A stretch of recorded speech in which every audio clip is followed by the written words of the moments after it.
we have found is that wherever there's great innovation, there's a little bit of crazy. There has to be. And wherever there's a little bit of crazy, there's a soulmate. There's a yin for the yang. Wherever there's a Walt, there's a Roy. Wherever there's an Orville, there's a Wilbur. I call these people, these mindsets, idea monkeys and ringleaders. Which are you? What about your executive team? Are you surrounded by ringleaders, or are you surrounded by idea monkeys? Wherever there's great invention in companies consistently, there's this divergent and convergent power, this tension that's in balance. And when that tension gets out of balance, bad things happen.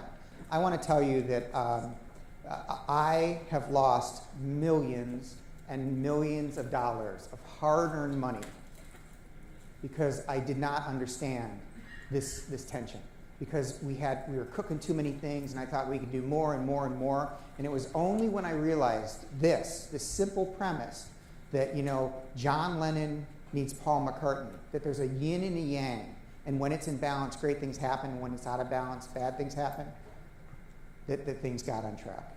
And I tell people, anyone that'll listen, that branding and advertising, marketing and advertising, is the tax you pay for a bad idea. It's the tax you pay for a bad idea, and the tax is going up. Because there's this new thing called social media, and when you scratch a real itch, people tell each other about it. People are like, oh my God, this is unbelievable. They tell each other. There's no amount of marketing and branding that will overcome an idea that doesn't solve a real need. Be to me. Understand the needs of your customer better than anyone else. You can't read the label when you're sitting inside the jar. One of the things I've noticed is that it's not the experts that come along and reinvent the industries they're in.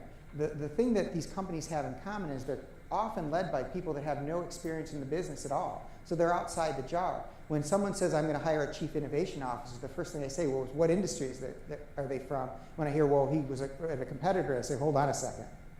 Maybe you should reconsider that. How about hiring someone from P&G, Mr. Insurance Executive? Because they're outside the jar. And in that process I showed you earlier, when you diverge and you converge, you bring people in from outside your jar to see things that you're missing, to challenge ideas paradigms that you have, to parallel engineer ideas that they've already figured out. And I could give you 100 stories of how this makes people relax and go, oh my gosh. Because people want to do the right thing, they just don't know how. So how about bringing someone in from outside the jar that does?